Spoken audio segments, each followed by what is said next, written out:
Shalom saudara yang Tuhan Yesus Kristus kasihi, kembali berjumpa di channel ini. Dan hari ini adalah edisi Jumat Agung, memperingati peristiwa kematian Tuhan Yesus Kristus. Nah, sebelum kita akan bersama-sama kembali membaca dan merenungkan firman Tuhan secara khusus dalam edisi Jumat Agung ini, mari kita berdoa memohon tuntunan dan bimbingan Roh Kudus bagi kita semua. Kita berdoa. Bapa di dalam sorga, terima kasih untuk semua berkat pemeliharaan Tuhan dalam kehidupan kami. Secara khusus di mana hari ini seluruh umat Tuhan memperingati Jumat Agung, peristiwa kematian Tuhan Yesus Kristus di atas kayu salib. Dan dalam rangka itulah kembali kami akan bersama-sama membaca dan merenungkan firman Tuhan. Mari Roh Kudus tuntun kami, bimbing kami, sehingga firman Tuhan hari ini secara khusus dalam memperingati kematian Tuhan Yesus Kristus dapat kembali membaharui kehidupan kami. Di dalam nama Tuhan Yesus, Tuhan dan Juru Selamat kami yang hidup, kami sudah berdoa. Haleluya. Amin. Bagian firman Tuhan yang menjadi renungan kita pada hari ini terambil dari Injil Matius pasalnya yang ke-27 ayat 45 sampai dengan ayatnya yang ke-56. Nah, mari kita membaca bagian firman Tuhan ini. Mulai dari jam 12 kegelapan meliputi seluruh daerah itu sampai jam 3. Kira-kira jam 3 berserulah Yesus dengan suara nyaring, Eli, Eli, lama sabachthani. Artinya, Allahku, Allahku, mengapa engkau meninggalkan aku? Mendengar itu beberapa orang yang berdiri di situ berkata, ia memanggil Elia. Dan segeralah datang seorang dari mereka, ia mengambil bunga karang, mencelupkannya ke dalam anggur asam, lalu mencucukkannya pada sebatang bulu dan memberi Yesus minum. Tetapi orang-orang lain berkata, jangan, baiklah kita lihat apakah Elia datang untuk menyelamatkan dia. Yesus berseru pula dengan suara nyaring, lalu menyerahkan nyawanya. Dan lihatlah, tabir bait suci terbelah dua dari atas sampai ke bawah, dan terjadilah gempa bumi, dan bukit-bukit batu terbelah, dan kuburan-kuburan terbuka, dan banyak orang kudus yang telah meninggal bangkit. Dan sesudah kebangkitan Yesus, mereka pun keluar dari kubur, lalu masuk ke kota kudus, dan menampakkan diri kepada orang banyak. Kepala pasukan dan prajurit-prajuritnya yang menjaga Yesus menjadi sangat takut ketika mereka melihat gempa bumi dan apa yang telah terjadi, lalu berkata, sungguh ia ini adalah anak Allah. Dan ada di situ banyak perempuan yang melihat dari jauh, yaitu perempuan-perempuan yang mengikuti Yesus dari Galilea untuk melayani dia. Di antara mereka terdapat Maria Magdalena dan Maria ibu Yakobus dan Yusuf dan ibu anak-anak Zebedeus. Demikian saudara firman Tuhan yang menjadi renungan kita dalam peringatan kematian Tuhan Yesus Kristus. Nah, firman Tuhan pada hari ini saya beri judul kematian Yesus Kristus. Berdasarkan teks atau perikop firman Tuhan ini, kita akan belajar bersama-sama apa sesungguhnya pelajaran penting, pengajaran penting yang kita bisa lihat bersama-sama, yang kita bisa pelajari bersama-sama tentang kematian Tuhan Yesus Kristus. Nah, saudara yang Tuhan Yesus Kristus kasihi, dari kisah kematian Yesus Kristus yang dicatat di dalam Injil Matius pasal 27 ayat 45 sampai dengan ayat 56 yang menjadi renungan kita ini, kita akan melihat ada beberapa kebenaran penting, ya. Beberapa kebenaran penting yang kita bisa lihat pelajari bersama dari kisah kematian Tuhan Yesus Kristus. Pelajaran yang pertama atau kebenaran yang pertama yang kita bisa lihat dari kisah kematian Tuhan Yesus Kristus adalah kematian Kristus adalah untuk menanggung hukuman atau murka Allah atas dosa-dosa kita.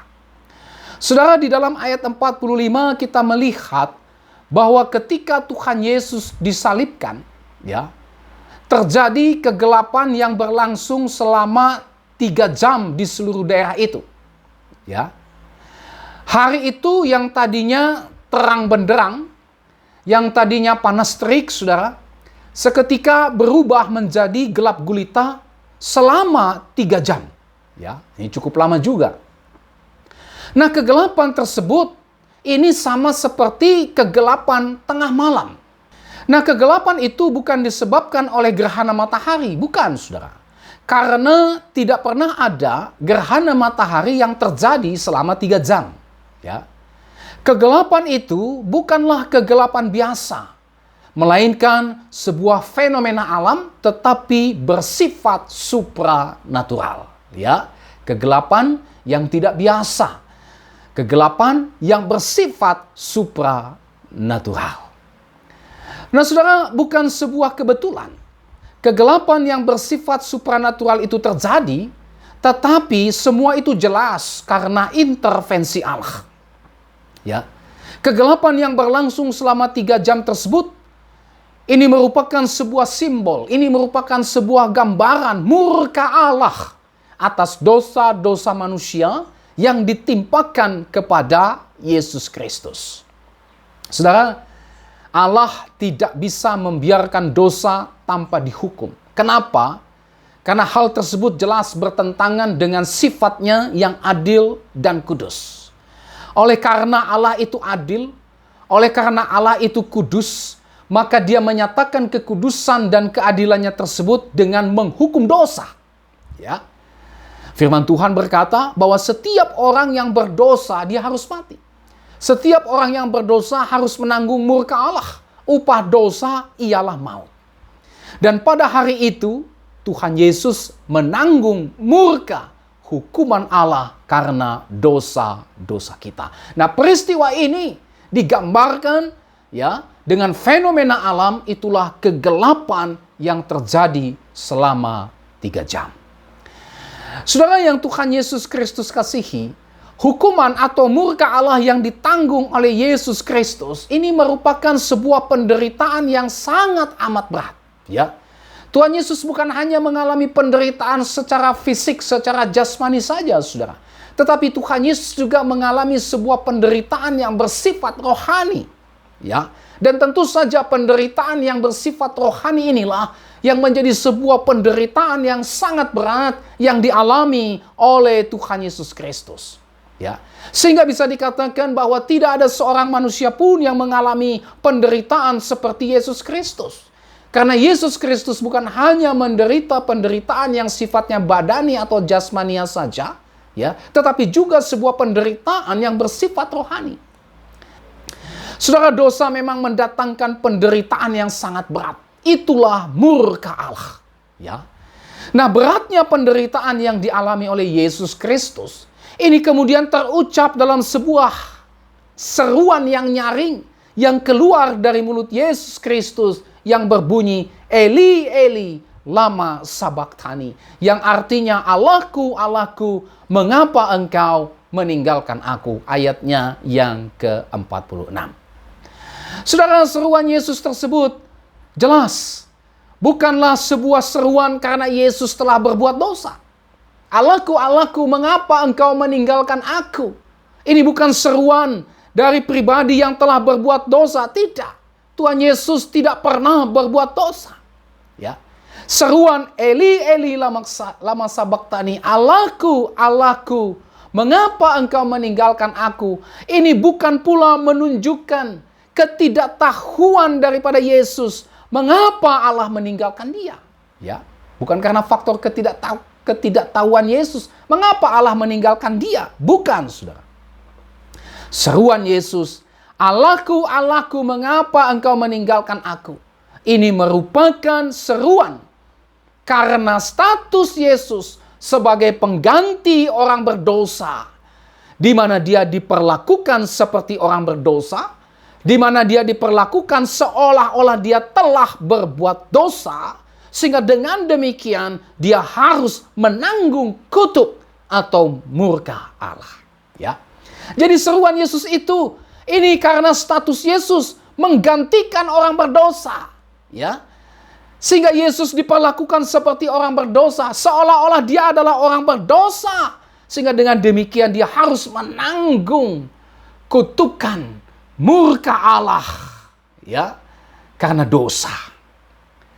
2 Korintus 5 ayat 21 berkata, dia yang tidak mengenal dosa telah dibuatnya menjadi dosa karena kita, supaya dalam dia kita dibenarkan oleh Allah. Dia yang tidak mengenal dosa dibuatnya menjadi dosa. Ini karena status Yesus sebagai pengganti orang berdosa. Yesus dianggap menjadi seperti orang berdosa, sehingga kepada dia ditanggungkan murka Allah akibat dosa-dosa. Galatia pada pasal 3 ayat 13 berkata, Kristus telah menebus kita dari hukum Taurat dengan jalan menjadi kutuk karena kita. Sebab ada tertulis, terkutuklah orang yang digantung pada kayu salib. Ya. Jadi saudara yang Tuhan Yesus Kristus kasihi, kematian Kristus bukan karena dia telah berbuat dosa. Karena Yesus tidak pernah berbuat dosa. Kematian Kristus jelas adalah untuk menanggung hukuman murka Allah, kutuk atas dosa-dosa kita. Kristus mati menggantikan posisi kita. Orang berdosa ini, ya, menanggung hukuman Allah. Kristus mati karena dosa-dosa kita. 1 Korintus 15 ayat 3. Dia mati karena memikul dosa-dosa kita. 1 Petrus 2 ayatnya yang ke-24. Saudara, kalau bukan karena kasih Allah yang besar kepada kita, maka sebenarnya kitalah yang berteriak, Allahku, Allahku, mengapa engkau meninggalkan aku? Kalau bukan karena kasih Allah yang besar kepada kita, maka seharusnya lah kita yang mati menanggung murka Allah karena kita orang berdosa. Yesus tidak berdosa, kita orang berdosa, kita sudah sepantasnya untuk menerima murka Allah, untuk dihukum Allah, untuk mendapatkan kutuk oleh karena dosa-dosa kita. Ya. Tetapi saudara, karena kasihnya yang besar kepada kita, maka Kristus mati menggantikan posisi kita. Orang berdosa ini menanggung seluruh murka Allah. Kristus dia mati karena dosa-dosa kita.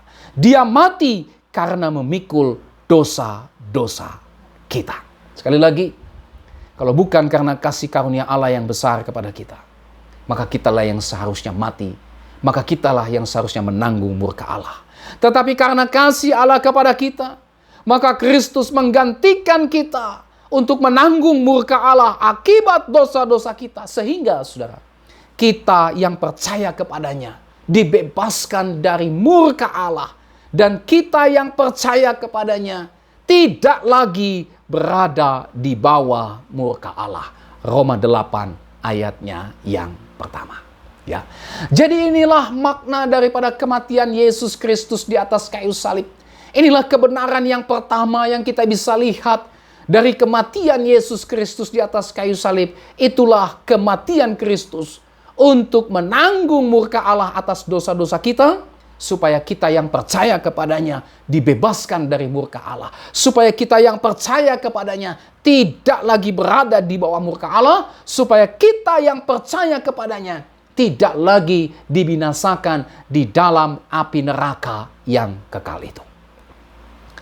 Kebenaran yang kedua yang bisa kita lihat dari peristiwa kematian Yesus Kristus adalah kematian Kristus adalah untuk membayar hutang dosa kita kepada Allah.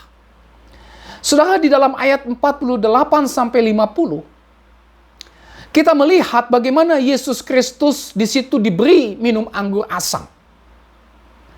Di dalam Injil Yohanes 19 ayat 28 sampai dengan 29 yang mencatat juga peristiwa kematian Kristus, di situ dicatat bahwa Yesus Kristus haus. Dia berkata, aku haus.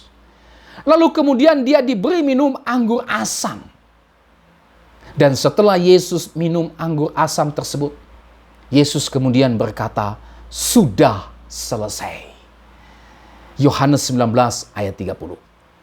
Dan setelah berkata demikian, Tuhan Yesus pun berkata, berseru kepada Bapa dalam suara yang nyaring, "Ya Bapa, ke dalam tangan-Mu kuserahkan nyawaku." Lukas 23 ayat 46.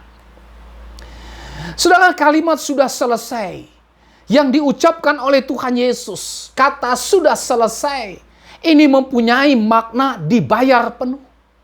Sudah selesai ini artinya sudah dibayar lunas. Artinya apa? Artinya seluruh karya penebusan orang berdosa yang dikerjakan oleh Yesus Kristus itu telah diselesaikan secara sempurna oleh Yesus Kristus. Melalui kematiannya di atas kayu salib, Tuhan Yesus Kristus telah membayar seluruh hutang dosa kita kepada Allah.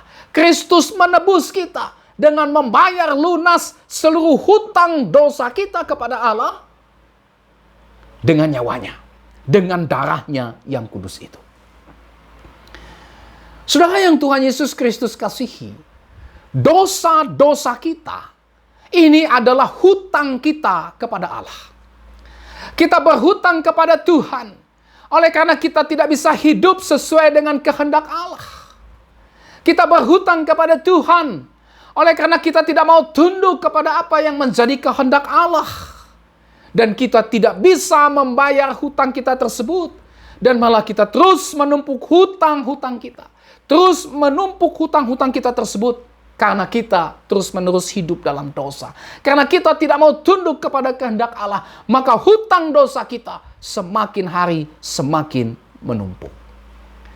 Tetapi saudara, kabar baiknya adalah melalui kematian Kristus, Kristus telah menebus kita dengan membayar seluruh hutang dosa-dosa kita itu, sehingga kita tidak lagi menjadi hamba dosa, melainkan hamba kebenaran. Ya, melalui kematiannya, Dia membayar lunas seluruh dosa-dosa kita, sehingga hutang-hutang dosa kita itu sudah dibayar lunas, sudah diselesaikan kepada Allah. Sehingga dengan demikian, saudara dan saya tidak lagi menjadi hamba dosa. Saudara dan saya tidak lagi menjadi budak dosa. Tapi saudara dan saya sekarang menjadi hamba-hamba kebenaran. Ya.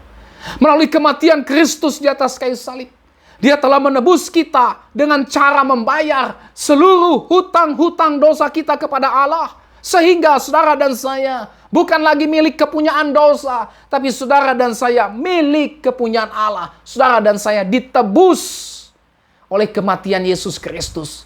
Dan kematian Yesus Kristus itu telah membayar lunas seluruh hutang dosa kita kepada Allah. Sehingga saudara dan saya bukan lagi milik dosa. Saudara dan saya sekarang milik Allah. Jadi saudara, kematian Kristus adalah untuk menebus kita dengan membayar lunas seluruh hutang kita kepada Allah. Sehingga dengan demikian, saudara dan saya sekali lagi tidak lagi menjadi hamba dosa, tapi saudara dan saya sekarang menjadi hamba Allah. Saudara dan saya tidak lagi menjadi milik dosa, tapi saudara dan saya sekarang miliknya Tuhan. Saudara dan saya tidak lagi berada di bawah kuasa dan kutuk dosa, tapi saudara dan saya sekarang berada di bawah kasih karunia Allah. Saudara dan saya bukan lagi anak-anak kegelapan, tetapi anak-anak terang. Dan saudara dan saya tidak lagi hidup bagi dosa, tetapi hidup bagi Allah. Saudara dan saya tidak lagi melayani dosa, tetapi saudara dan saya melayani dan memuliakan Allah. Puji nama Tuhan. Ya. Inilah kebenaran kedua yang kita bisa lihat dari kematian Kristus di atas kayu salib. Kematian Kristus adalah untuk membayar hutang dosa-dosa kita kepada Allah. Dia menebus kita dengan cara membayar lunas hutang dosa kita dengan memberikan nyawanya. Ya, sehingga kita ditebus. Sehingga kita tidak lagi menjadi milik dosa, tapi sekarang kita menjadi milik kepunyaan Allah. Kebenaran yang ketiga, saudara, yang kita bisa lihat dari kematian Kristus di atas kayu salib adalah kematian Kristus telah membuka jalan kepada Allah. Saudara, di dalam perikop firman Tuhan yang menjadi renungan kita pada hari ini, di situ kita melihat bahwa ketika Kristus mati, apa yang terjadi? Di dalam ayat 51 sampai dengan ayat yang ke-53, dicatat bahwa ketika Kristus mati, tabir bait suci terbelah menjadi dua, dari atas sampai ke bawah. Lalu kemudian disusul oleh gempa bumi. Bukit-bukit batu terbelah dan orang-orang kudus yang telah meninggal dibangkitkan. Bahkan kepala pasukan yang ketika menyaksikan gempa bumi dan semua yang terjadi pada saat itu, ia pun pada akhirnya memuliakan Allah dengan berkata, sungguh ia ini adalah anak Allah. Ayat 53. Nah saudara, peristiwa tersebut menunjukkan kepada kita bahwa kematian Yesus Kristus di atas kayu salib itu telah meruntuhkan tembok pemisah antara Allah dengan manusia.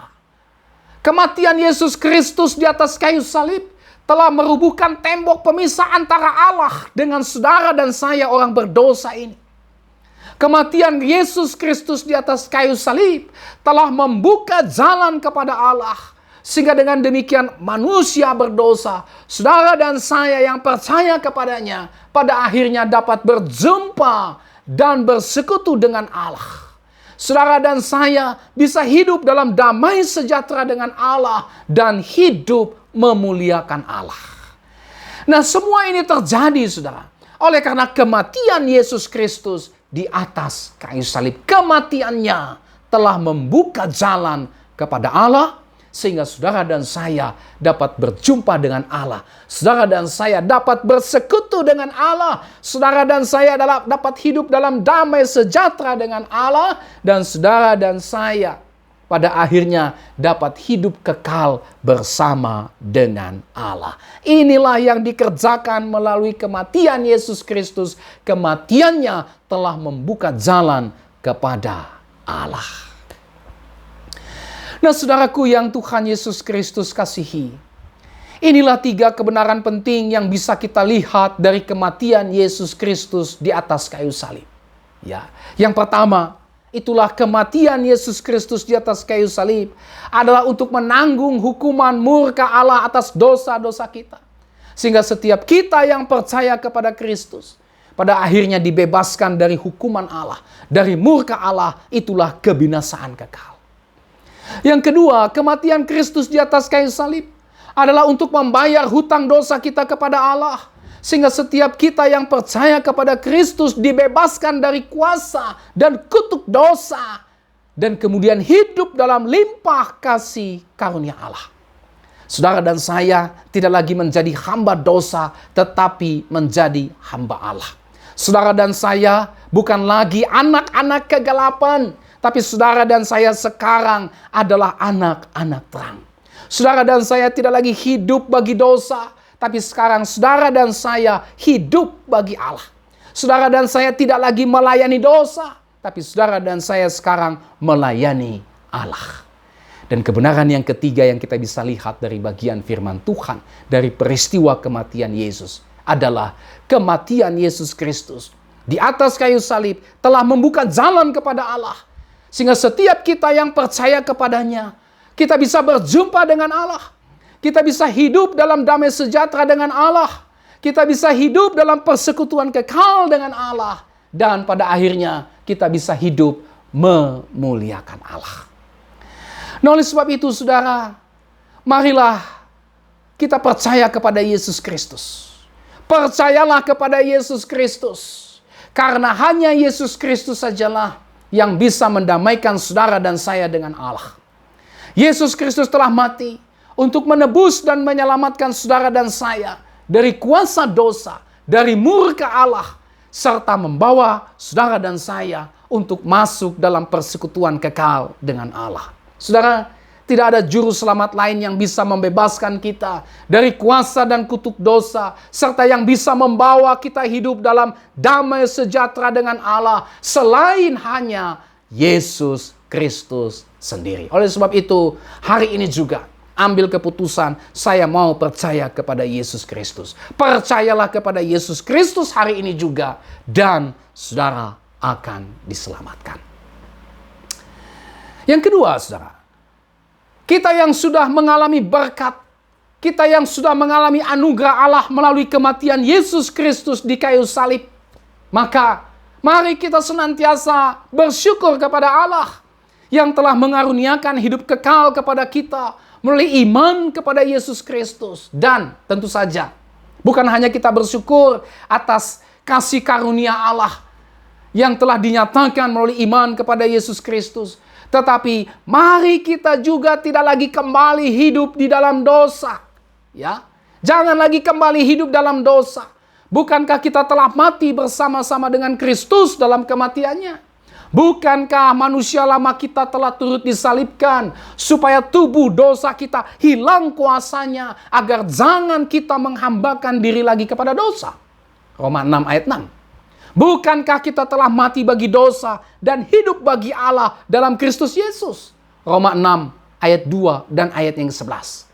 Oleh karena kita sudah diselamatkan, oleh karena Kristus telah mati untuk membebaskan kita dari kuasa dan kutuk dosa, oleh karena Kristus telah mati sehingga kita sekarang menjadi milik kepunyaan Allah. Oleh sebab itu, ya, hendaklah dosa jangan berkuasa lagi dalam tubuh kita yang fana, supaya kita jangan lagi menuruti keinginannya.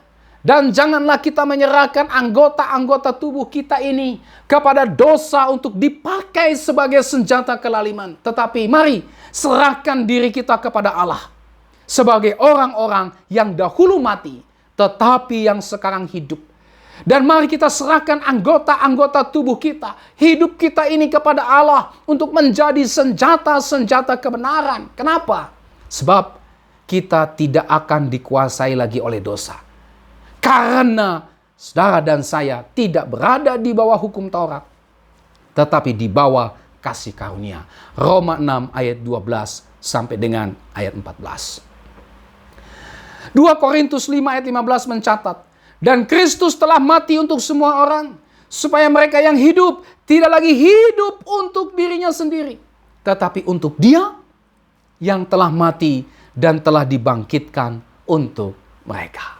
Mari kita tidak kembali lagi hidup dalam dosa, tetapi marilah kita hidup bagi Allah dan memuliakan Allah. Inilah seluruh renungan firman Tuhan dalam peringatan kematian Tuhan Yesus Kristus. Kiranya firman Tuhan hari ini, renungan kita hari ini, memperbaharui saudara dan saya. Amin. Mari kita berdoa. Terima kasih Tuhan untuk firman-Mu. Dalam peringatan Jumat Agung, peringatan kematian Yesus Kristus di atas kayu salib, ada 3 kebenaran yang bisa kami lihat dalam peristiwa kematian Yesus Kristus di atas kayu salib. Kematian-Mu di atas kayu salib bukanlah kematian biasa ya Tuhan. Kematian-Mu di atas kayu salib adalah untuk menanggung hukuman murka Allah oleh karena dosa-dosa kami. Sehingga pada akhirnya kami dibebaskan dari murka Allah dan hidup dalam damai sejahtera Allah. Kematian-Mu di atas kayu salib adalah untuk membayar hutang dosa kami Tuhan. Untuk menebus kami. Sehingga kami bukan lagi menjadi hamba dosa, tetapi hamba Allah. Sehingga kami tidak lagi hidup dalam dosa, tetapi hidup di dalam terang kebenaran Allah. Dan kematian-Mu di atas kayu salib telah membuka jalan kepada Allah, sehingga kami bisa memperoleh persekutuan yang kekal dengan Engkau. Tuhan, biarlah hari ini dalam peringatan Jumat Agung ini, kami percaya kepada Yesus Kristus.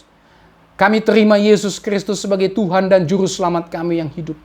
Dan biarlah melalui peristiwa peringatan kematian Yesus Kristus ini Tuhan, kembali kami diingatkan bahwa sebagai orang-orang yang sudah ditebus, sebagai orang-orang yang sudah diselamatkan, sebagai orang-orang yang sudah dibebaskan dari kutuk murka Allah, sebagai orang-orang yang sekarang telah menjadi anak-anak Tuhan, kami tidak lagi menggunakan hidup ini untuk kembali hidup dalam dosa, tapi kami hidup untuk Allah, hidup menjadi terang Allah, hidup menjadi saksi-saksi kebenaran, menjadi saksi-saksi Injil, sehingga banyak orang mendengar Injil dan diselamatkan. Terima kasih untuk firman-Mu ini Tuhan. Berkati kami semua dengan firman-Mu ini. Dalam nama Yesus kami berdoa. Haleluya. Amin. Sampai kita berjumpa kembali saudara. Tuhan Yesus memberkati saudara dan shalom.